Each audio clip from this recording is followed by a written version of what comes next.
George Orwell की बड़ी मशहूर कहावत है कि अगर आपको समझना हो कि कौन वाकई कंट्रोल कर रहा है तो उसकी तरफ देखें जिस पर बात नहीं हो सकती, तनकीद नहीं हो सकती। बज़ाहिर तो लगता है कि पाकिस्तान में इतने सारे न्यूज़ चैनल्स हैं, दर्जनों अखबार हैं, तो बड़ी आज़ादी इज़हार राय होगी, फ्रीडम ऑफ द प्रेस होगी, लेकिन असल में ये खोखली है। इसलिए क्योंकि क्वांटिटी तो है, क्वालिटी नहीं है, तहकीकाती सहाफ़त नहीं है, हक़ाइक़ पर बात नहीं हो सकती।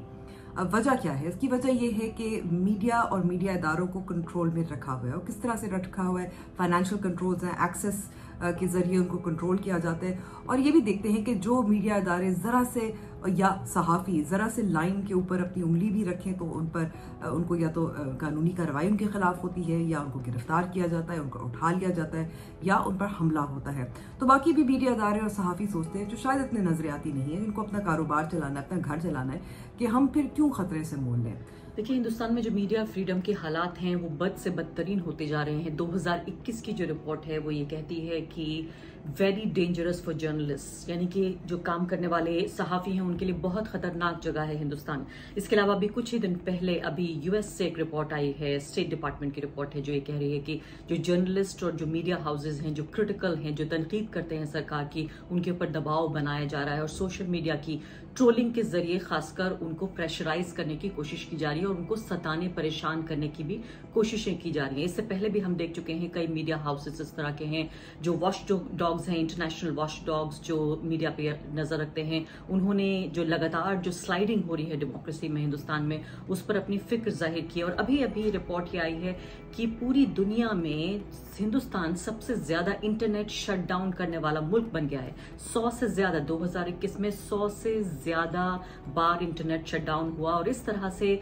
लगातार चौथी बार हिंदुस्तान टॉप कर रहा है इस पूरी लिस्ट में। तो साफ तौर पर कोशिश ये है कि नैरेटिव को काबू किया जाए, इसलिए मीडिया को काबू करना बेहद जरूरी है कि मीडिया के जरिए जब आप रियलिटी को मैनेज नहीं कर सकते, हकीकत को मैनेज नहीं कर सकते, तो हेडलाइंस को मैनेज किया जाए। और जो लोग अभी भी रिपोर्टिंग कर रहे हैं, सही तरीके से सहाफत करने की कोशिश कर रहे हैं, उनको सताकर, परेशान करके, दबाव बनाकर उनकी आवाज बंद की जाए।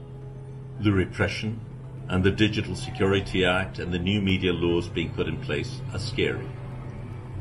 But they're not sufficient to justify the capitulation of Bangladeshi media, with a few exceptions. Government press conferences have now become praise conferences. We've never had credible elections under an incumbent government, but the shameful elections of 2014 and 18 began the slide to autocracy. The exponential rise of corruption has led to huge wealth being amassed by the ruling party and their cohorts, allowing them to buy out the media.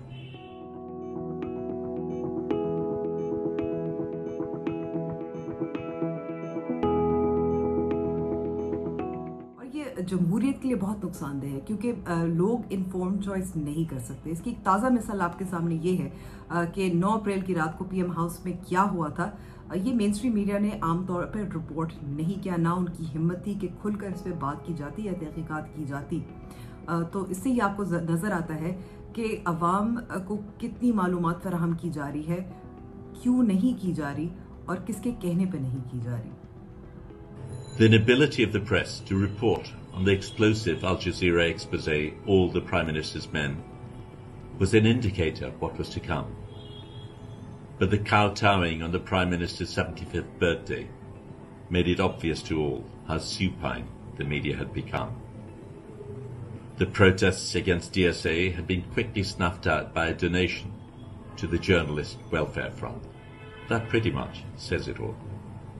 Journalist हैं उनको एक मुल्क के दुश्मन के तौर पे पेश किया जा रहा है, लोगों के दुश्मन के तौर पर पेश किया जा रहा है उनको। तो ये खतरनाक माहौल बनता है, खासकर न सिर्फ रिपोर्टर्स के लिए, न सिर्फ सहाफियों के लिए, बल्कि कमजोर तबकों के लिए भी, जिनकी आवाज, क्योंकि जब जर्नलिस्ट की आवाज दबाई जाती है तो आप ये सोचिए कि जो कमजोर तबके हैं और जो लोगों के हुकूक हैं, जो उनकी आजादी है, उन सब का गला घोटा जाता है। तो ये सिर्फ हुकूक जो हैं वो सिर्फ मीडिया के नहीं है, सिर्फ सहाफियों के नहीं है, आम लोगों के सवालों को दबाया जा रहा है। क्योंकि सहाफी आम लोगों के सवालों को आगे रखते हैं, सरकार पर सवाल उठाते हैं ताकि सरकारें सही ढंग से काम कर सकें। और तमाम आवाजों को दबाया जा रहा है तो सीधे तौर पर जो गरीब लोग हैं, जो 80% से ज्यादा हिंदुस्तान का हिस्सा है, उनको सीधे तौर पर उनके ऊपर असर पड़ रहा है। और लगातार जो ये डेमोक्रेसी है उसमें स्लाइड को जाहिर करता है कि गिरावट आ रही है दुनिया की सबसे बड़ी जमहूरियत में।